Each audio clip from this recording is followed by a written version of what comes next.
voted on the finance bill.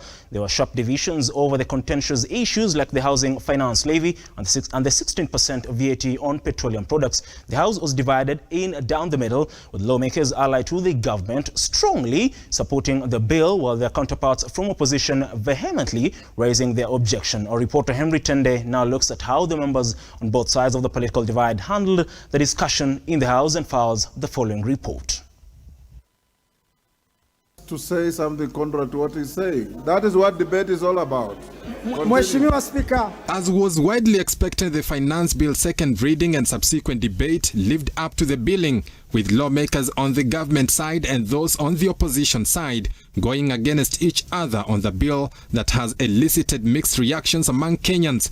Even with amendments on contentious issues, the debate witnessed a showdown and a flare of emotions. They have targeted even those who are earning bigger salaries, more. Now they have attacked the low person, the middle person, and the higher person. The controversial housing finance levy was one of the issues that sharply divided the House, opposition lawmakers vehemently opposing the levy. This is the first time we have come across a bill proposed by the regime in power. A bill that is totally insensitive to the plight of the people. Mr. Speaker, how deceitful can we be? How can you go around the country promising hapless Kenyans, poor Kenyans, heaven, and yet 6-7 months down the road, you come up with a bill that essentially seeks to choke them to death? Mr. Speaker. The government team responding in kind, accusing opposition MPs of being insincere over the housing levy, insisting the levy is an idea whose time has come. Leo mbunge wa Kenya kila tama kiingia anachukua milioni 30 na kununua nyumba. Hawa wabunge wote, mimi pia binafsi nachukua hiyo pesa na kuhakikisha ya kwamba Mheshimiwa Spika nilinde, Mheshimiwa Spika. Mheshimiwa Spika nilinde na haya maneno naosema. Hawa wabunge tuwacheni ubinafsi.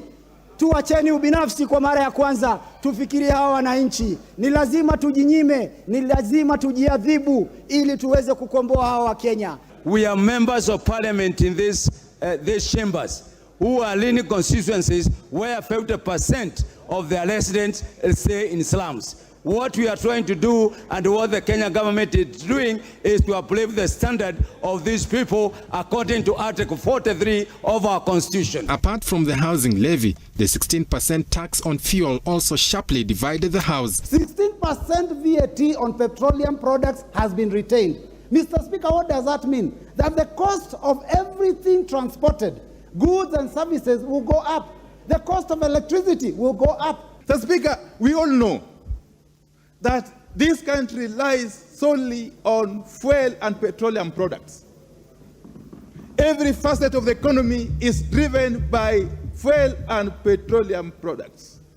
And therefore, the moment you set out increase VAT on fuel and petroleum products from 8 to 16%, you essentially mean that the cost of living is going to skyrocket automatically. This is one of the finance bills that have been vilified more than any other bill in the history of our legislative processes in this House.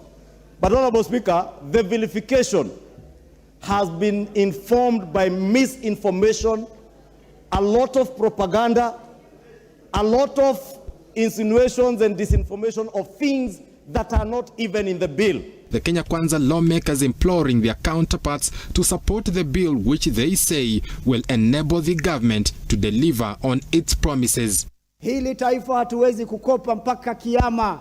Hili taifa ni lazima tukaze minyororo, tufunge longi yetu vizuri na tuvae njuga na tuhakikishe ya kwamba tutafanya haya mambo kwa miaka 2 ama 1 hivi. Lakini mambo yatakuwa sawa. This government must function. This government has been elected democratically by the people of Kenya. Let us be optimistic that for this government to deliver, we must go for the taxation. Henry Tende, Look Up TV.